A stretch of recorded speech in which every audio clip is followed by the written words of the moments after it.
ਸ਼੍ਰੀ ਅਕਾਲ ਦੋਸਤੋ, ਸਾਡਾ TV USA ਦੇਖ ਰਹੇ ਸਾਰੇ ਹੀ ਦਰਸ਼ਕਾਂ ਦਾ ਸਵਾਗਤ ਹੈ ਤੇ ਅਸੀਂ ਹਾਜ਼ਰ ਹੋਏ ਹਾਂ ਅੱਜ ਤੁਹਾਡੇ ਲਈ ਲੈ ਕੇ ਇੱਕ ਨਵੀਂ ਵੀਡੀਓ। ਤੇ ਇਸ ਵੀਡੀਓ 'ਚ ਆਪਾਂ ਚਰਚਾ ਕਰਾਂਗੇ ਸਿੱਖ ਕੌਮ ਦੇ ਮਹਾਨ ਸ਼ਹੀਦ ਜਥੇਦਾਰ ਭਾਈ ਗੁਰਦੇਵ ਸਿੰਘ ਕਾਉਂਕੇ ਹੋਰਾਂ ਦੀ ਸ਼ਹਾਦਤ ਬਾਰੇ।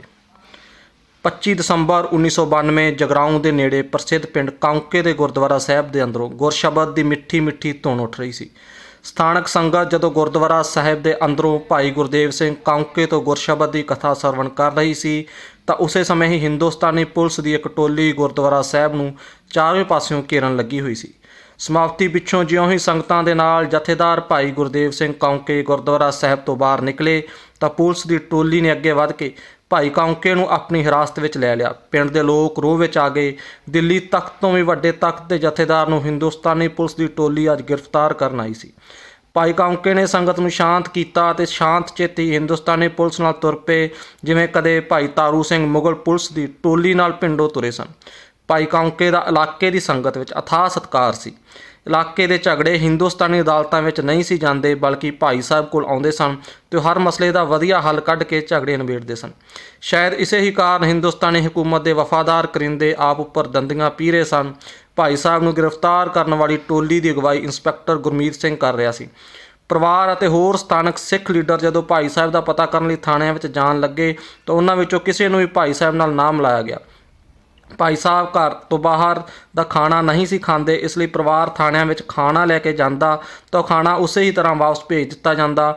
ਇਹਨਾਂ ਦਿਨਾਂ ਵਿੱਚ ਹੀ ਭਾਈ ਸਾਹਿਬ ਉੱਪਰ ਜੋ ਕਹਿਰ ਢਾਇਆ ਗਿਆ ਉਸ ਬਾਰੇ ਸਿਪਾਹੀ ਦਰਸ਼ਨ ਸਿੰਘ ਨੇ ਦੱਸਿਆ ਹੈ। ਭਾਈ ਗੁਰਦੇਵ ਸਿੰਘ ਕਾਉਂਕੇ ਉੱਪਰ ਤਸ਼ੱਦਦ ਦੀ ਅੱਖੀ ਡਿੱਠੀ ਗਾਥਾ ਨੂੰ ਬਿਆਨ ਕਰਦਾ ਸਿਪਾਹੀ ਦਰਸ਼ਨ ਸਿੰਘ ਦੱਸਦਾ ਹੈ, ਮੇਰੇ ਸਾਹਮਣੇ SSP ਸਵਰਨ ਘੋਟਨਾ ਕੁਰਸੀ ਤੇ ਬੈਠਾ ਸੀ। DSP ਹਰਭਗਵਾਨ ਸੋਢੀ ਤੇ ਇੰਸਪੈਕਟਰ ਗੁਰਮੀਤ ਵੀ ਖੜੇ ਸੀ। ਜਦ ਭਾਈ ਗੁਰਦੇਵ ਸਿੰਘ ਕਾਉਂਕੇ ਨੂੰ ਨਿਰਵਸਤਰ ਕਰਕੇ ਹੱਥ ਪਿੱਛੇ ਬੰਨ੍ਹ ਕੇ ਛੱਤ ਨਾਲ ਲਟਕਾਇਆ ਹੋਇਆ ਸੀ। ਘੋਟਨੇ ਦਾ ਡਰਾਈਵਰ ਚੰਨਣ ਸਿੰਘ ਭਾਈ ਸਾਹਿਬ ਦੇ ਗਿੱਟਿਆਂ ਤੇ ਡਾਂਗਾ ਮਾਰ ਰਿਹਾ ਸੀ, ਪਰ ਪੰਥ ਦੀ ਇਹ ਸਿਰਮੌਰ ਸ਼ਖਸੀਅਤ ਅੱਖਾਂ ਬੰਦ ਕਰਕੇ ਸਿਮਰਨ ਚ ਲੀਨ ਸੀ। ਫਿਰ ਉੱਥੋਂ ਉਤਾਰ ਕੇ ਇੰਸਪੈਕਟਰ ਗੁਰਮੀਤ ਨੇ ਭਾਈ ਸਾਹਿਬ ਨੂੰ ਕੇਸਾਂ ਤੋਂ ਫੜ ਲਿਆ ਤੇ ਪਿੱਠ ਪਿੱਛੇ ਬੰਨੀਆਂ ਬਾਹਾਂ ਵਿੱਚੋਂ ਲੱਤ ਲੰਘਾ ਲਈ। ਫਿਰ ਚੰਨਣ ਤੇ DSP ਹਰਭਗਵਾਨ ਸੋਢੀ ਨੇ ਖੁਦ ਭਾਈ ਸਾਹਿਬ ਦੀਆਂ ਲੱਤਾਂ ਖਿੱਚਣੀਆਂ ਆਰੰਭ ਕੀਤੀਆਂ।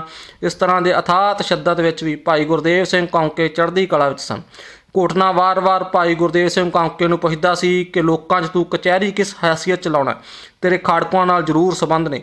ਪਰ ਭਾਈ ਗੁਰਦੇਵ ਸਿੰਘ ਕਾਉਂਕੇ ਕਹਿੰਦੇ ਰਹੇ ਕਿ ਲੋਕ ਮੇਰੇ ਤੇ ਭਰੋਸਾ ਕਰਦੇ ਨੇ ਤਾਂ ਹੀ ਮੇਰੇ ਕੋਲ ਆਉਂਦੇ ਨੇ। ਤੁਹਾਡੀ ਸਰਕਾਰ ਵੀ ਲੋਕਾਂ ਦਾ ਭਰੋਸਾ ਜਿੱਤ ਲਵੇ। ਘੋਟਨਾ ਖਿੱਚ ਜਾਂਦਾ ਤਾਂ ਖੁਦ ਡਾਂਗ ਲੈ ਕੇ ਭਾਈ ਸਾਹਿਬ ਨੂੰ ਕੁੱਟਣ ਲੱਗ ਪੈਂਦਾ। ਫਿਰ ਪੁਲਿਸ ਮੁਲਾਜ਼ਮ ਦਰਸ਼ਨ ਸਿੰਘ ਦੱਸਦਾ ਹੈ ਕਿ ਤਸ਼ੱਦਦ ਨਾਲ ਭਾਈ ਗੁਰਦੇਵ ਸਿੰਘ ਕਾਉਂਕੇ ਦਾ ਸਰੀਰ ਨੀਲਾ ਹੋ ਗਿਆ ਸੀ। ਉਹ ਸਹਿਕ ਰਹੇ ਸਨ ਜਦੋਂ ਉਹਨਾਂ ਦੇ ਸਰੀਰ ਦੇ ਟੋਟੇ ਕਰਕੇ ਘੋਟਨੇ ਦੀ ਅਗਵਾਈ ਵਿੱਚ 1 ਜਨਵਰੀ 1993 ਨੂੰ ਹਿੰਦੁਸਤਾਨੀ ਫੋਰਸਾਂ ਨੇ ਕੰਨੀਆਂ ਗੁਰਦੁਆਰੇ ਕੋਲ ਦਰਿਆ ਵਿੱਚ ਰੋੜ ਦਿੱਤੇ। 3 ਜਨਵਰੀ 1993 ਨੂੰ ਹਿੰਦੁਸਤਾਨੀ ਫੋਰਸਾਂ ਨੇ ਐਲਾਨ ਕੀਤਾ ਕਿ ਭਾਈ ਗੁਰਦੇਵ ਸਿੰਘ ਕਾਉਂਕੇ ਹਿੰਦੁਸਤਾਨੀ ਪੁਲਿਸ ਦੀ ਹਿਰਾਸਤ ਵਿੱਚੋਂ ਫਰਾਰ ਹੋ ਗਏ ਹਨ। ਸਿੱਖ ਸਮਝ ਗਏ ਕਿ ਹਿੰਦੁਸਤਾਨੀ ਦਰਿੰਦਿਆਂ ਨੇ ਭਾਣਾ ਵਰਤਾ ਦਿੱਤਾ ਹੈ। ਪੁਲਿਸ ਹਿਰਾਸਤ 'ਚੋਂ ਫਰਾਰ ਹੋਣ ਦਾ ਹਿੰਦੁਸਤਾਨੀ ਐਲਾਨ ਹੀ ਸਪਸ਼ਟ ਕਰ ਦਿੰਦਾ ਸੀ ਕਿ ਫਰਾਰ ਦੱਸੇ ਗਏ ਸਿੰਘ ਸਾਹਿਬ ਨੂੰ ਸ਼ਹੀਦ ਕਰ ਦਿੱਤਾ ਗਿਆ ਹੈ। ਸਾਡੇ ਪੱਤਰਕਾਰ ਬਲਕਰਨ ਸਿੰਘ ਡੱਬ ਵਾਲੀ ਵੱਲੋਂ ਭਾਈ ਗੁਰਦੇਵ ਸਿੰਘ ਕਾਉਂਕੇ ਦੇ ਜੀਵਨ ਅਤੇ ਸ਼ਹਾਦਤ ਨਾਲ ਸੰਬੰਧਿਤ ਗੱਲਬਾਤ ਬਾਬਾ ਹਰਦੀਪ ਸਿੰਘ ਡੇਡੂਬਾ ਜੀ ਨਾਲ ਕੀਤੀ ਗਈ। ਬਾਬਾ ਹਰਦੀਪ ਸਿੰਘ ਡੇਡੂਬਾ ਖੁਦ ਪੰਥਕ ਸੰਘਰਸ਼ ਵਿੱਚ ਵਿਚਰੇ ਹਨ ਅਤੇ ਕਿਸੇ ਸਮੇਂ ਉਹ ਬਾਪੂ ਜੋਗਿੰਦਰ ਸਿੰਘ ਰੋਡੇ ਹੋਣਾ ਦੇ ਕਾਫੀ ਕਰੀਬੀ ਸਨ। ਉਹਨਾਂ ਨੇ ਬਹੁਤ ਸਾਰੀਆਂ ਗੱਲਾਂ ਭਾਈ ਸਾਹਿਬ ਦੇ ਜੀਵਨ ਬਾਰੇ ਦੱਸੀਆਂ। ਆਓ ਸੁਣਦੇ ਹਾਂ ਬਾਬਾ ਹਰਦੀਪ ਸਿੰਘ ਡੇਡੂਬਾ ਜੀ ਕੋਲੋਂ ਭਾਈ ਗੁਰਦੇਵ ਸਿੰਘ ਕਾਉਂਕੇ ਸਾਹਿਬ ਦੇ ਜੀਵਨ ਅਤੇ ਸ਼ਹਾਦਤ ਬਾਰੇ।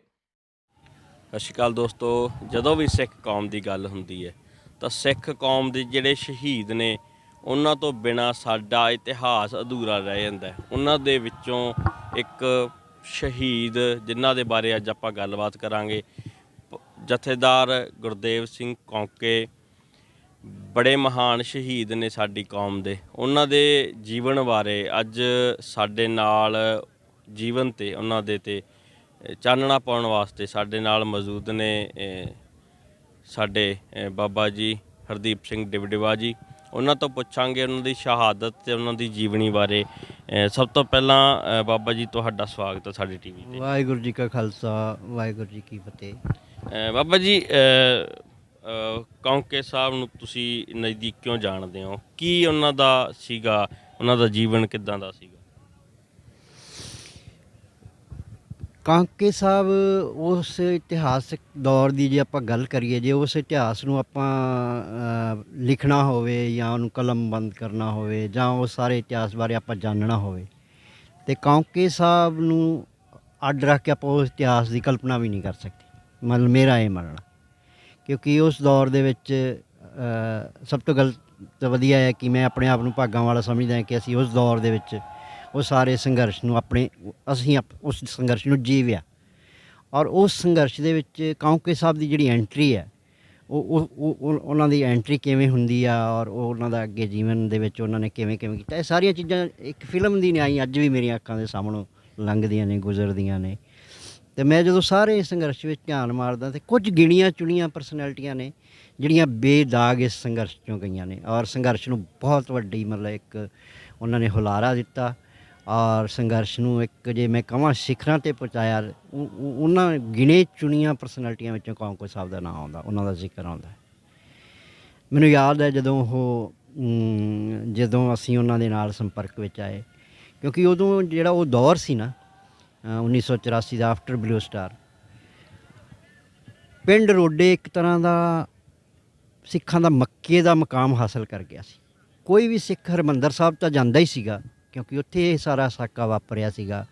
ਉੱਥੋਂ ਦੇਖਣ ਤੋਂ ਬਾਅਦ ਉਹਦਾ ਜਿਹੜਾ ਅਗਲਾ ਉਹਦਾ ਪੜਾਅ ਜਿਹੜਾ ਹੁੰਦਾ ਸੀ ਨਾ, ਉਹ ਰੋਡੇ ਹੁੰਦਾ ਸੀ। ਉੱਥੇ ਉਹ ਜਾ ਕੇ ਉੱਥੋਂ ਜਾਣਨਾ ਚਾਹੁੰਦਾ ਸੀ ਵੀ ਹੁਣ ਕੀ ਹੋਏਗਾ, ਹੁਣ ਕੀ ਕਰਨਾ ਚਾਹੀਦਾ। ਔਰ ਇਸ ਤਰ੍ਹਾਂ ਹੀ ਜਦੋਂ ਅਸੀਂ ਆਏ, ਅਸੀਂ ਵੀ ਹਰਿਮੰਦਰ ਸਾਹਿਬ ਦੇਖਣ ਤੋਂ ਬਾਅਦ ਸਾਡਾ ਵੀ ਅਗਲਾ ਪੜਾਅ ਜਿਹੜਾ ਸੀ ਰੋਡੇ ਸੀਗਾ। ਜਿਸ ਦਿਨ ਅਸੀਂ ਰੋਡੇ ਗਏ ਉਸ ਦਿਨ ਬਾਬਾ ਜੀ ਇਕੱਲੇ ਸੀਗੇ, ਉਹਨਾਂ ਦੀ ਇੱਕ ਗੈਲਰੀ 'ਚ ਮੰਜਾ ਡੱਠਾ ਹੋਇਆ ਸੀ, ਪਰਿਵਾਰ ਦਾ ਕੋਈ ਜੀਅ ਨਹੀਂ ਸੀ ਘਰੇ, ਉਹ ਬਜ਼ੁਰਗ ਇਕੱਲੇ ਪਏ ਹੋਏ ਸੀ।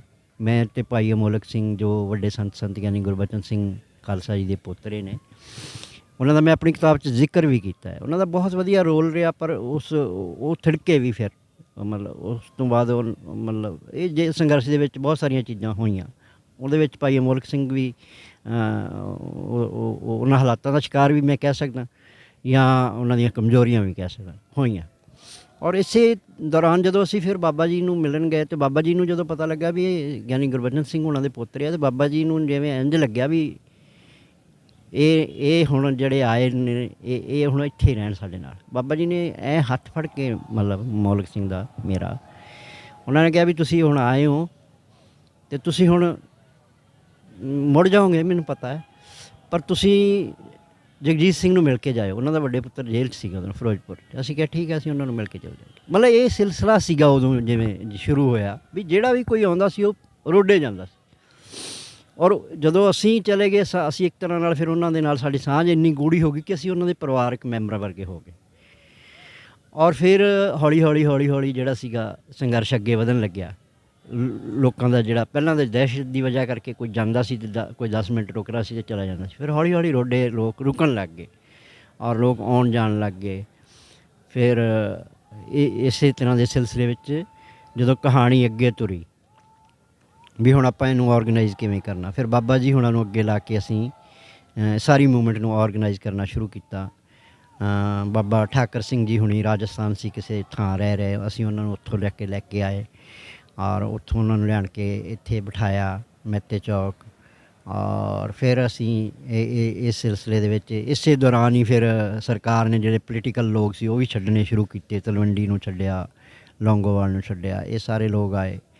ਇਹ ਬਾਬਾ ਜੀ ਨੂੰ ਲਿਖਤ ਵਿੱਚ ਦੇ ਕੇ ਗਏ ਵੀ ਤੁਸੀਂ ਪੰਥ ਦੇ ਹਿੱਤ ਵਿੱਚ ਜੋ ਵੀ ਕੰਮ ਕਰੋਗੇ ਅਸੀਂ ਪੂਰੀ ਤਰ੍ਹਾਂ ਨਾਲ ਸਮਰਪਿਤ ਹੋਵਾਂਗੇ। ਕਿਉਂਕਿ ਉਦੋਂ ਲੋਕਾਂ ਦਾ ਯਕੀਨ ਸੀ ਜੇ ਕੋਈ ਵੱਜਦਾ ਅਤੇ ਉਹ ਰੋਡੇ ਪਰਿਵਾਰ 'ਤੇ ਵੱਜਦਾ ਸੀ। ਅਤੇ ਰੋਡੇ ਪਰਿਵਾਰ ਵਿੱਚ ਬਜ਼ੁਰਗ ਬਾਬਾ ਜਿਹੜਾ ਸੰਤ ਜਰਨੈਲ ਸਿੰਘ ਜੀ ਦੇ ਪਿਤਾ ਜੀ ਸੀਗੇ, ਉਹਨਾਂ ਕੋਲੇ ਹੀ ਲੋਕ ਜਾ ਕੇ ਉਹਨਾਂ ਦੇ ਗੋਡੇ ਕੋਲੇ ਨਾਲ ਹੀ ਲੱਗਦੇ ਸੀ। ਅਤੇ ਇਸ ਤਰ੍ਹਾਂ ਸਿਲਸਿਲਾ ਅੱਗੇ ਵਧਿਆ। ਫਿਰ 9 ਮੈਂਬਰੀ ਕਮੇਟੀ ਬਣੀ, ਅਕਾਲੀ ਦਲ ਬਣਿਆ, ਸ਼੍ਰੋਮਣੀ ਅਕਾਲੀ ਦਲ ਬਣਿਆ। ਫਿਰ ਸਰਬੱਤ ਖਾਲਸਾ ਜਿਹੜਾ ਹੋਇਆ 1986 ਦੇ ਵਿੱਚ, ਜਿਸ ਵਿੱਚ ਭਾਈ ਜਸਵੀਰ ਸਿੰਘ ਨੂੰ ਅਕਾਲ ਤਖ਼ਤ ਦਾ ਜਥੇਦਾਰ ਚੁਣਿਆ ਗਿਆ। ਕਿਉਂਕਿ ਭਾਈ ਜਸਵੀਰ ਸਿੰਘ ਤਾਂ ਜੇਲ੍ਹ 'ਚ ਸੀਗੇ, ਫਿਰ ਉਹਨਾਂ ਦੀ ਜਗ੍ਹਾ 'ਤੇ ਕੋਈ ਐਕਟਿੰਗ ਜਥੇਦਾਰ ਲਾਉਣਾ ਸੀ। ਜਦੋਂ ਐਕਟਿੰਗ ਜਥੇਦਾਰ ਲਾਉਣ ਦੀ ਗੱਲ ਆਈ ਅਤੇ ਉਦੋਂ ਜਿਹੜੀ ਚੋਣ ਸੀਗੀ ਵੀ ਉਦੋਂ ਚੋਣ ਕਰਨੀ ਬੜੀ ਔਖੀ ਸੀ, ਕਿਉਂਕਿ ਬਹੁਤ ਸਾਰੀਆਂ ਬਾਰੇ ਲੋਕ ਜਾਣਦੇ ਨਹੀਂ ਸੀ ਵੀ ਕਿਹਦਾ ਜੀਵਨ ਕਿਸ ਤਰ੍ਹਾਂ ਦਾ ਕਿਹਦਾ। ਪਰ ਉਸ ਦੌਰਾਨ ਜਿਹੜੀ ਚਰਚਾ ਦੇ ਵਿੱਚ ਜ਼ਿਆਦਾ ਪਰਸਨੈਲਿਟੀ ਸੀਗੀ, ਜਿਹੜੀ ਕੌਮੀ ਕਾਰਜ ਦੇ ਵਿੱਚ ਜਿਹਨੂੰ ਜ਼ਿਆਦਾ ਮਾਨਤਾ ਮਿਲ ਰਹੀ ਸੀ, ਉਹ ਜਥੇਦਾਰ ਗੁਰਦੇਵ ਸਿੰਘ ਕਾਂਕੇ ਨੂੰ ਮਿਲ ਰਹੀ ਸੀ। ਤੇ ਬਾਬਾ ਜੀ ਨੇ ਫਿਰ ਜਦੋਂ ਉਹਨੂੰ ਗੁਰਦੇਵ ਸਿੰਘ ਹੁਣਾਂ ਨੂੰ ਉੱਥੇ ਰੋਡੇ ਹੀ ਉਹਨਾਂ ਦੇ ਘਰੇ ਹੀ ਬੈਠ ਕੇ ਜਦੋਂ ਇਹ ਗੱਲ ਹੋਈ ਪਹਿਲਾਂ ਵੀ ਐਕਟਿੰਗ ਜਥੇਦਾਰ ਲਾਉਣ ਵਾਸਤੇ ਉਹਨਾਂ ਨਾਲ ਗੱਲ ਕੀਤੀ। ਤੇ ਕੌਂਕੇ ਸਾਹਿਬ ਕਹਿੰਦੇ ਵੀ ਨਹੀਂ ਜੀ ਬਾਬਾ ਜੀ, ਮੇਰਾ ਜੀਵਨ ਜਿਹੜਾ ਨਾ ਪਿਛਲਾ ਜੀਵਨ ਉਹ ਬਹੁਤ ਵਧੀਆ ਨਹੀਂ ਰਿਹਾ, ਮੈਂ ਤੁਹਾਡੇ ਕੋਲੇ ਹੁਣ ਕੋਈ ਗੱਲ ਕੋ ਕੇ ਨਹੀਂ ਰੱਖਦਾ, ਇਸ ਕਰਕੇ ਐਡੀ ਵੱਡੀ ਜਿਹੜੀ ਪਦਵੀ ਆ ਅਕਾਲ ਤਖਤ ਜਥੇਦਾਰ ਦੀ ਮੈਂ ਤਾਂ ਉਹਦੇ ਕਾਬਿਲ ਨਹੀਂ ਹੈਗਾ, ਮੇਰਾ ਜੀਵਨ ਜਿਹੜਾ ਨਾ ਉਹ ਬਹੁਤ ਮਾੜਾ, ਮੇਰੀ ਪੁਰਾਣੀ ਹਿਸਟਰੀ। ਤੇ ਬਾਬਾ ਜੀ ਨੇ ਉਹਨਾਂ ਨੂੰ ਜਿਹੜੀ ਤਰਕ ਦਿੱਤਾ, ਜਿਸ ਤੋਂ ਬਾਅਦ ਉਹ ਲਾਜਵਾਬ ਹੋਏ ਵੀ ਸਿੱਖ ਦਾ ਜੀਵਨ ਜਿਹੜਾ ਉਦੋਂ ਸ਼ੁਰੂ ਹੁੰਦਾ ਹੈ ਜਦੋਂ ਅੰਮ੍ਰਿਤਪਾਨ ਕਰਦਾ ਹੈ। ਅੰਮ੍ਰਿਤਪਾਨ ਕਰਕੇ ਜਦੋਂ ਉਹ ਸਿੱਖੀ ਵਿੱਚ ਸ਼ਾਮਲ ਹੁੰਦਾ, ਸਿੰਘ ਬਣਦਾ ਹੈ, ਉਦੋਂ ਬਾਅਦ ਜੇ ਕੋਈ ਉਹਦੀ ਜ਼ਿੰਦਗੀ ਦੇ ਵਿੱਚ ਕੋਈ ਮਾੜਾ ਕਰਦਾ ਹੈ ਜਾਂ ਕੋਈ ਕਰਮ ਕਰਦਾ ਹੈ, ਉਹ ਉਹਦੀ ਜ਼ਿੰਦਗੀ 'ਚ ਉਹਦਾ ਪਾਰਟ ਹੋ ਸਕਦਾ। ਉਸ ਤੋਂ ਪਹਿਲਾਂ ਤੁਹਾਡੀ ਜ਼ਿੰਦਗੀ 'ਚ ਕੀ ਹੋਇਆ ਉਹ ਕੋਈ ਮੈਟਰ ਨਹੀਂ ਕਰਦਾ। ਫਿਰ ਉਹਨਾਂ ਨੇ ਦੂਜਾ ਬਹਾਨਾ ਬਣਾਇਆ, ਉਹਨਾਂ ਦੇ ਹੱਥ 'ਚ ਇੱਕ ਉਂਗਲ ਕੱਟੀ ਹੋਈ ਸੀ, ਕਹਿੰਦੇ ਬਾਬਾ ਜੀ ਅਕਾਲ ਤਖਤ ਦੇ ਜਥੇਦਾਰ ਦੀ ਇੱਕ ਹੈਗੀ ਆ ਵੀ ਉਹਨਾਂ ਦਾ ਕੋਈ ਅੰਗ ਜਿਹੜਾ ਨਾ ਉਹ ਘੱਟ ਨਹੀਂ ਹੋਣਾ ਚਾਹੀਦਾ, ਪੂਰੇ ਹੋਣੇ ਚਾਹੀਦੇ, ਉਹਨਾਂ ਦੀ ਇੱਕ ਉਂਗਲ ਕੱਟੀ ਹੋਈ ਸੀ। ਅਤੇ ਬਾਬਾ ਜੀ ਨੇ ਕਿਹਾ ਵੀ ਨਹੀਂ, ਇਹ ਗੱਲਾਂ ਇਹ ਬਹਾਨੇਬਾਜ਼ੀਆਂ ਨਹੀਂ ਚੱਲਣੀਆਂ, ਇਹ ਸੇਵਾ ਤੁਹਾਨੂੰ ਨਿਭਾਉਣੀ ਪੈਣੀ। ਅਤੇ ਕੌਂਕੇ ਸਾਹਿਬ ਨੂੰ ਅਕਾਲ ਤਖਤ ਦਾ ਐਕਟਿੰਗ ਜਥੇਦਾਰ ਬਣਾਇਆ। ਪਰ ਜਿਹੜੇ ਬਣਨ ਤੋਂ ਬਾਅਦ ਜਿਹੜੀਆਂ ਗੱਲਾਂ ਔਰ ਜਿਹੜੀਆਂ ਮਰਿਆਦਾਵਾਂ ਉਹਨਾਂ ਨੇ ਉੱਥੇ ਸਥਾਪਿਤ ਕੀਤੀਆਂ ਅਕਾਲ ਤਖਤ 'ਤੇ, ਅੱਜ ਤੱਕ ਉਸ ਤੋਂ ਬਾਅਦ ਉਹਨਾਂ ਮਰਿਆਦਾਵਾਂ ਨੂੰ ਕੋਈ ਨਹੀਂ ਪਹੁੰਚ ਸਕਿਆ। ਪਹਿਲਾਂ ਸ਼੍ਰੋਮਣੀ ਕਮੇਟੀ 'ਚ ਇਹ ਹੁੰਦਾ ਸੀਗਾ ਵੀ ਜਿਹੜਾ ਇਹ ਅੱਜ ਵੀ ਹੁੰਦਾ ਵੀ ਜਿਹੜੇ ਹੈੱਡ ਗ੍ਰੰਥੀ ਆ, ਜਿਹੜੇ ਤਖਤਾਂ ਦੇ ਜਥੇਦਾਰ ਆ ਜਾਂ ਤਖਤਾਂ ਦੇ ਗ੍ਰੰਥੀ ਆ, ਉਹ ਉਹਨਾਂ ਦੇ ਰਹਿਣ ਸਹਿਣ ਦਾ ਢੰਗ ਹੀ ਮਤਲਬ ਹੋ ਜਾਂਦਾ ਵੱਡੇ, ਮਤਲਬ ਉਹਨਾਂ ਦੇ ਸਟੇਟਸ ਜਿਹੜੇ ਆ ਉਹ ਰਾਜਾ ਮਹਾਰਾਜਾ ਵਾਂਗ ਬਣ ਜਾਂਦਾ ਉਹਨਾਂ ਦਾ ਕੰਮ। ਮਤਲਬ ਜਿਹੜੀਆਂ ਸਿੱਖ ਪਰੰਪਰਾਵਾਂ ਉਹਨਾਂ ਨੂੰ ਉਹ ਭੁੱਲ ਹੀ ਜਾਂਦੇ ਨੇ ਵੀ ਉਹਨਾਂ ਦੇ ਘਰਾਂ ਦੇ ਵਿੱਚ ਅਲੱਗ ਰਸੋਈਆਂ, ਅਲੱਗ ਖਾਣਾ, ਅਲੱਗ ਰਹਿਣ ਸਹਿਣ ਸਭ ਕੁਛ। ਪਰ ਜਥੇਦਾਰ ਕੌਂਕੇ ਸਾਹਿਬ ਨੇ ਪਰੰਪਰਾ ਸਥਾਪਿਤ ਕੀਤੀ ਫੇਰ ਮੁੜ ਤੋਂ ਵੀ ਲੰਗਰ ਜਿਹੜਾ ਹੈ ਨਾ ਉਹ ਗੁਰੂ ਕੇ ਲੰਗਰ ਰਾਮਦਾਸ ਦੇ ਲੰਗਰ ਵਿੱਚ ਬਹਿ ਕੇ ਹੀ ਛਕਿਆ ਜਾਊਗਾ, ਵੀ ਮੈਂ ਪੰਗਤ ਵਿੱਚ ਬਹਿ ਕੇ ਲੰਗਰ ਛਕਣਾ, ਮੇਰੇ ਲਈ ਕੋਈ ਸਪੈਸ਼ਲ ਇਸ ਤਰ੍ਹਾਂ ਦਾ ਕੋਈ ਉਪਰਾਲਾ ਨਾ ਕੀਤਾ ਜਾਵੇ। ਔਰ ਉਹ ਪਰੰਪਰਾ ਜਦੋਂ ਉਹਨਾਂ ਨੇ ਸ਼ੁਰੂ ਕੀਤੀ, ਅਤੇ ਜਦੋਂ ਜਥੇਦਾਰ ਸਾਡਾ ਅਕਾਲ ਤਖਤ ਦਾ ਲੰਗਰ 'ਚ ਬਹਿ ਕੇ ਪ੍ਰਸ਼ਾਦਾ ਛਕੇਗਾ ਅਤੇ ਦੂਜੇ ਫਿਰ ਕਿਸ ਬਹਾਨੇ ਨਾਲ ਆਪਣੀਆਂ ਰਸੋਈਆਂ ਅੱਡ ਚਲਾਉਣਗੇ ਜਾਂ ਆਪਣੇ ਕਮਰਿਆਂ ਦੇ ਵਿੱਚ ਚਲਾਉਣਗੇ, ਫਿਰ ਹੌਲੀ ਹੌਲੀ ਸਾਰਿਆਂ ਨੇ ਮਤਲਬ ਲੋਕਾਂ ਨੇ ਉਸ ਨੂੰ ਅਡੋਪਟ ਕੀਤਾ ਔਰ ਸਾਰੇ ਹੀ ਮਤਲਬ ਇੱਕ ਤਰ੍ਹਾਂ ਦੇ ਨਾਲ ਸਿੱਖੀ ਪਰੰਪਰਾਵਾਂ ਜਿਹੜੀਆਂ ਉਹ ਸ਼ੁਰੂ ਹੋਈਆਂ। ਅਤੇ ਉਹ ਬੜੇ ਮਤਲਬ ਇਰਾਦੇ ਉਹਨਾਂ ਦੇ ਬੜੇ ਦ੍ਰਿੜ ਸੀਗੇ, ਕਿਉਂਕਿ ਗੁਰਬਾਣੀ ਬਹੁਤ ਪੜ੍ਹਦੇ ਸੀ, ਸਿਮਰਨ ਬਹੁਤ ਕਰਦੇ ਸੀਗੇ, ਔਰ ਉਸ ਦੇ ਵਿੱਚੋਂ ਮਤਲਬ ਉਹਨਾਂ ਦੀ ਦ੍ਰਿੜਤਾ ਜਿਹੜੀ ਸੀ ਨਾ ਹਰ ਪਰਖ ਦੇ ਵਿੱਚੋਂ ਉਹਨਾਂ ਦੀ ਦ੍ਰਿੜਤਾ ਜਿਹੜੀ ਉਹ ਝਲਕਦੀ ਸੀਗੀ।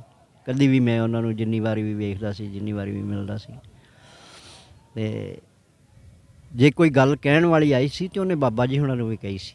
ਇੱਕ ਸਮਾਂ ਆਇਆ ਅਨੰਦਪੁਰ ਸਾਹਿਬ ਸਾਂਝੀ ਇੱਕ ਕਾਨਫਰੰਸ ਪਹਿਲੀ ਹੋਣੀ ਸੀਗੀ ਵੀ ਸਾਰੀਆਂ ਪਾਰਟੀਆਂ ਧਿਰਾਂ ਨੇ ਇਕੱਠੇ ਹੋ ਕੇ ਕਾਨਫਰੰਸ ਕਰਨੀ ਸੀ, ਅਤੇ ਜਿਨ੍ਹਾਂ ਨਾਲ ਇਕੱਠੇ ਹੋ ਕੇ ਕਾਨਫਰੰਸ ਕਰਨੀ ਸੀ ਉਹ ਸੀ ਪੰਥਕ ਕਮੇਟੀ ਬਣਾਈ ਹੋਈ ਸੀ, ਜਿਹੜੇ ਆਪਣੇ ਆਪ ਨੂੰ ਸੁਪਰੀਮ ਕਹਿੰਦੇ ਸੀ ਵੀ ਅਸੀਂ ਅਕਾਲ ਤਖਤ ਤੋਂ ਵੀ ਸੁਪਰੀਮ ਹਾਂ। ਤਾਂ ਬਾਬਾ ਜੀ ਨੇ ਉਹਨਾਂ ਨੂੰ ਮੰਨਿਆ ਨਹੀਂ ਸੀ, ਅਤੇ ਬਾਬਾ ਜੀ ਨੇ ਕਿਹਾ ਵੀ ਇਹ ਮੁਸ਼ਕਿਲ ਹੈ ਗੱਲ, ਵੀ ਜਿਹੜੇ ਉੱਥੇ ਸਟੇਜ ਲਾ ਰਹੇ ਆ ਉਹ ਜਦੋਂ ਅਕਾਲ ਤਖਤ ਨੂੰ ਨਹੀਂ ਮੰਨਦੇ, ਉਹ ਆਪਣੇ ਆਪ ਨੂੰ ਅਕਾਲ ਤਖਤ ਤੋਂ ਸੁਪਰੀਮ ਕਹਿੰਦੇ ਆ, ਅਤੇ ਸਾਡਾ ਉਹਨਾਂ ਦੀ ਸਟੇਜ 'ਤੇ ਜਾਣਾ ਠੀਕ ਨਹੀਂ ਹੈਗਾ।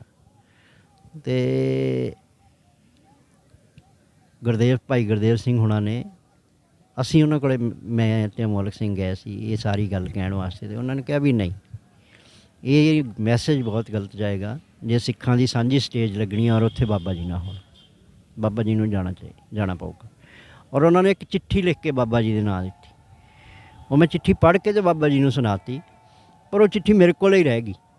ਮੈਂ ਸਮਝਦਾ ਵੀ ਮੇਰੀ ਜ਼ਿੰਦਗੀ ਦੇ ਵਿੱਚ ਇੱਕ ਬਹੁਤ ਵੱਡਾ ਉਹ ਸਰਮਾਇਆ ਹੈ ਉਹ ਚਿੱਠੀ, ਮੈਂ ਉਸ ਨੂੰ ਲੈਮੀਨੇਟ ਕਰਾ ਕੇ ਆਪਣੀਆਂ ਜਿਹੜੇ ਬਹੁਤ ਕੀਮਤੀ ਮੇਰੇ ਦਸਤਾਵੇਜ਼ ਮੈਂ ਉਹਨਾਂ ਵਿੱਚ ਸਾਂਭ ਕੇ ਰੱਖਿਆ ਹੋਇਆ। ਹੋਰ ਵੀ ਬਹੁਤ ਸਾਰੀਆਂ ਚੀਜ਼ਾਂ ਮੇਰੇ ਕੋਲ ਹੈਗੀਆਂ, ਪਰ ਜਥੇਦਾਰ ਗੁਰਦੇਵ ਸਿੰਘ ਕੌਂਕੇ ਸਾਹਿਬ ਦੇ ਹੱਥਾਂ ਦੀ ਲਿਖੀ ਹੋਈ ਚਿੱਠੀ ਜਿਹੜੀ ਆ ਉਹਨਾਂ ਦੇ ਦਸਤਕਾਂ ਵਾਲੀ, ਉਹ ਅੱਜ ਵੀ ਮੇਰੇ ਕੋਲ ਹੈਗੀ। ਇਸ ਕਰਕੇ ਮੈਂ ਉਹਨਾਂ ਬਾਰੇ ਮੈਨੂੰ ਇੰਝ ਲੱਗਦਾ ਵੀ ਮੈਂ ਪੂਰਾ ਨਹੀਂ ਕਹਿ ਪਾਊਂਗਾ। ਉਹ ਜਿੱਡੀ ਵੱਡੀ ਸ਼ਖਸੀਅਤ ਸੀ, ਜਿਸ ਤਰ੍ਹਾਂ ਦਾ ਉਹਨਾਂ ਦਾ ਜੀਵਨ ਸੀ, ਮੈਂ ਸਾਰੀ ਮੂਵਮੈਂਟ ਦੇ ਵਿੱਚ ਰਿਹਾ, ਬਹੁਤ ਚੜ੍ਹਦੀ ਕਲਾ ਵਾਲੇ ਸਿੰਘਾਂ ਦੇ ਨਾਲ ਰਹਿਣ ਦਾ ਮੌਕਾ ਮਿਲਿਆ, ਵੱਡੀਆਂ ਵੱਡੀਆਂ ਰਾਜਨੀਤਿਕ ਪੋਲੀਟੀਕਲ ਪਰਸਨੈਲਿਟੀਆਂ ਵੀ ਆਈਆਂ, ਸਾਰੇ ਲੋਕ ਦੇਖੇ, ਪਰ ਉਹਨਾਂ ਵਰਗਾ ਜੀਵਨ ਬਹੁਤ ਥੋੜ੍ਹੇ ਲੋਕਾਂ ਦਾ ਸੀ।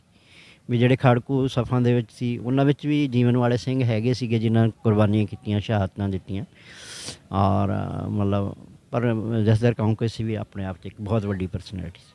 ਫਿਰ ਜਦੋਂ ਇੰਨੀ ਵੱਡੀ ਉੱਭਰਵੀਂ ਪਰਸਨੈਲਿਟੀ ਸੀਗੀ ਔਰ ਜਿਹੜੀਆਂ ਏਜੰਸੀਆਂ ਵੀ ਸੀ ਉਹਨਾਂ ਲਈ ਵੀ ਇੱਕ ਬਹੁਤ ਵੱਡੀ ਚੁਣੌਤੀ ਸੀਗੀ ਵੀ ਉਹਨਾਂ ਦਾ ਜ਼ੋਰ ਤਾਂ ਸਾਰਾ ਇਹੀ ਲੱਗਿਆ ਸੀ ਵੀ ਜਿਨ੍ਹਾਂ 'ਤੇ ਲੋਕ ਟਰਸਟ ਕਰਦੇ ਨੇ ਨਾ ਉਹਨਾਂ ਬੰਦਿਆਂ ਨੂੰ ਥੜਕਾਇਆ ਜਾਵੇ ਔਰ ਉਹਨਾਂ ਬੰਦਿਆਂ ਨੂੰ ਨਾਲ ਉਹਨਾਂ ਨੂੰ ਕਬਜ਼ੇ ਕਾਬੂ ਕਰ ਲਿਆ ਜਾਵੇ ਅਤੇ ਹੌਲੀ ਹੌਲੀ ਆਪਾਂ ਮੂਵਮੈਂਟ 'ਚ ਕਰ ਲਾਂਗੇ। ਔਰ ਜਿਹੜਾ ਉਹਨਾਂ ਨੇ ਕਰ ਵੀ ਲਿਆ ਫਿਰ ਉਸ ਤੋਂ ਬਾਅਦ।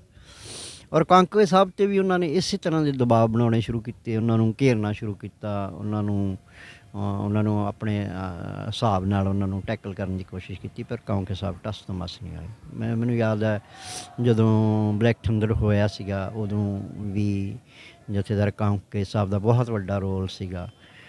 ਜਦੋਂ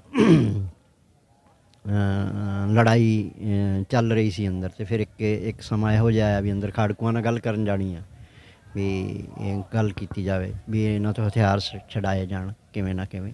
ਹਾਲਾਂਕਿ ਇਹ ਪ੍ਰਪੋਜ਼ਲ ਤਾਂ ਸਰਕਾਰ ਵੱਲੋਂ ਹੀ ਆਇਆ ਸੀਗਾ, ਦਿੱਲੀ ਵਾਲਿਆਂ ਦਾ ਹੀ ਪ੍ਰਪੋਜ਼ਲ ਸੀ, ਆਇਆ ਭਾਈ ਜਸਵੀਰ ਸਿੰਘ ਦੇ ਥਰੂ ਸੀਗਾ ਵੀ ਤੁਸੀਂ ਕਿਵੇਂ ਨਾ ਕਿਵੇਂ ਉਹਨਾਂ ਨਾਲ ਗੱਲ ਕਰੋ ਅਤੇ ਉਹਨਾਂ ਨੂੰ ਸਰੈਂਡਰ ਕਰਵਾਓ। ਅਤੇ ਹੁਣ ਅੰਦਰ ਕੌਣ ਜਾਵੇ ਵੀ ਭਾਈ ਜਸਵੀਰ ਸਿੰਘ ਬਾਰੇ ਤਾਂ ਜਿਹੜੇ ਅੰਦਰ ਲੜ ਰਹੇ ਸੀ ਉਹਨਾਂ ਦੀ ਰਾਏ ਹੀ ਦੂਸਰੀ ਸੀਗੀ ਵੀ ਇਹ ਤਾਂ ਇਹ ਹੈ ਹੀ ਸਰਕਾਰ ਦਾ ਬੰਦਾ ਅਤੇ ਸਰਕਾਰ ਨਾਲ ਰਲ ਕੇ ਇੱਥੇ ਬਾਹਰ ਆਇਆ, ਇਸ ਕਰਕੇ ਉਹਨਾਂ ਦਾ ਜਾਣਾ ਤਾਂ ਹੈ ਮੁਨਾਸਿਬ ਹੀ ਨਹੀਂ ਸੀਗਾ ਵੀ ਉਹ ਜਾਂਦੇ ਅੰਦਰ। ਉਹ ਜਾਂਦੇ ਤਾਂ ਨੈਚੁਰਲ ਸੀ, ਕੋਈ ਉਹ ਵੱਡੀ ਘਟਨਾ ਹੋ ਸਕਦੀ ਸੀ।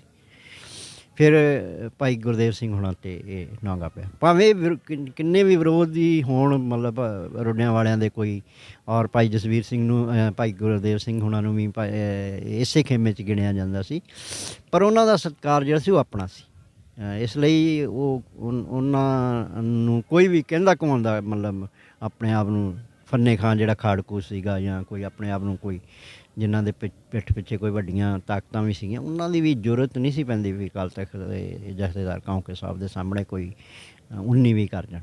ਅਤੇ ਫਿਰ ਗਏ ਇਹਨਾਂ ਨੇ ਗੱਲਬਾਤ ਉਹਨਾਂ ਨਾਲ ਕੀਤੀ ਔਰ ਉਹਨਾਂ ਨੂੰ ਕਿਹਾ ਵੀ ਦੇਖੋ ਹੁਣ ਇਹ ਮੁਕਾਬਲਾ ਜਿਹੜਾ ਹੈਗਾ ਇਹ ਤੁਸੀਂ ਕਰ ਨਹੀਂ ਪਾਉਣਾ, ਕਿਉਂਕਿ ਉਹਨਾਂ ਦੀ ਹਕੀਕਤ ਵੀ ਸਾਨੂੰ ਪਤਾ ਸੀ ਵੀ ਇਹ ਮੁਕਾਬਲੇ ਵਾਲੇ ਹੈ ਨਹੀਂ ਗੇ। ਐਕਚੁਅਲ 'ਚ ਅੰਦਰ ਬੰਦੇ ਜਿਹੜੇ ਸੀ ਸਰਕਾਰੀ ਬੰਦੇ ਬਹੁਤੇ ਜ਼ਿਆਦਾ ਸੀਗੇ, ਆਪਣੇ ਬੰਦੇ ਬਹੁਤ ਥੋੜ੍ਹੇ ਸੀਗੇ, ਪਰ ਉਹ ਜਿਹੜੇ ਸਰਕਾਰੀ ਬੰਦੇ ਸੀਗੇ ਉਹ ਜ਼ਿਆਦਾ ਵੱਡੀਆਂ ਗੱਲਾਂ ਕਰਦੇ, ਨਹੀਂ ਜੀ ਅਸੀਂ ਤਾਂ ਆਖਰੀ ਗੋਲੀ ਤੱਕ ਲੜਾਂਗੇ ਅਤੇ ਅਸੀਂ ਹਥਿਆਰ ਸਰਕਾਰ ਦੇ ਸਾਹਮਣੇ ਕਿਵੇਂ ਸੁੱਟ ਦਈਏ। ਅਤੇ ਜਥੇਦਾਰ ਸਾਹਿਬ ਨੇ ਉਹਨਾਂ ਨੂੰ ਇੱਕ ਵਿਕਲਪ ਦਿੱਤਾ ਵੀ ਤੁਸੀਂ ਹਥਿਆਰ ਜਿਹੜੇ ਨੇ ਸਰਕਾਰ ਦੇ ਸਾਹਮਣੇ ਸਰੈਂਡਰ ਨਹੀਂ ਕਰਨੇ, ਤੁਸੀਂ ਹਥਿਆਰ ਜਿਹੜੇ ਨੇ ਇਹਨਾਂ ਨੂੰ ਅਕਾਲ ਤਖਤ 'ਤੇ ਸਰੈਂਡਰ ਕਰਾਓ।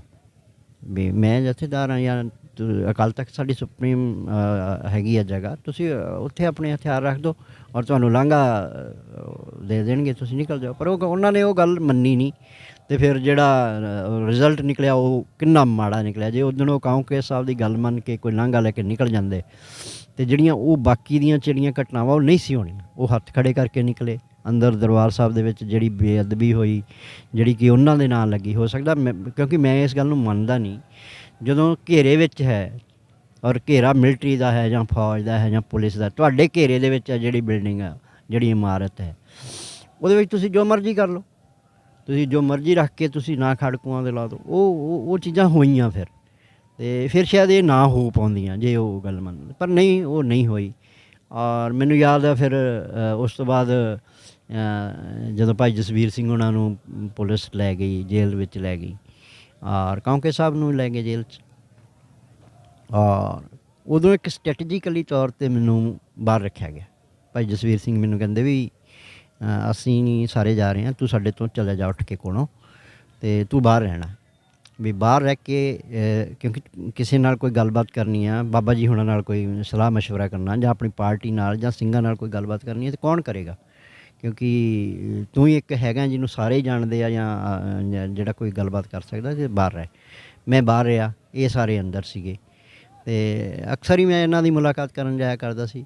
ਬਾਕੀ ਸਾਰੇ ਤਾਂ ਇਕੱਠੇ ਸੀ, ਭਾਈ ਜਸਵੀਰ ਸਿੰਘ ਅਤੇ ਕਸ਼ਮੀਰ ਸਿੰਘ, ਜਸਵੰਤ ਸਿੰਘ ਔਰ ਆਪਣਾ ਅਨੰਦਪੁਰ ਸਾਹਿਬ ਵਾਲੇ ਜਥੇਦਾਰ ਕੀ ਨਾਂ ਹੈ ਉਹਨਾਂ ਦਾ, ਇਹ ਸਾਰੇ ਇੱਕ ਬੈਰਕ ਵਿੱਚ ਸੀ। ਅਤੇ ਕਾਂਕੇ ਸਾਹਿਬ ਨੇ ਇਹਨਾਂ ਦੇ ਨਾਲ ਨਹੀਂ ਰਹਿਣਾ ਪਸੰਦ ਕੀਤਾ, ਉਹਨਾਂ ਨੇ ਇੱਕ ਅਲੱਗ ਬੈਰਕ ਵਿੱਚ ਰਹੇ।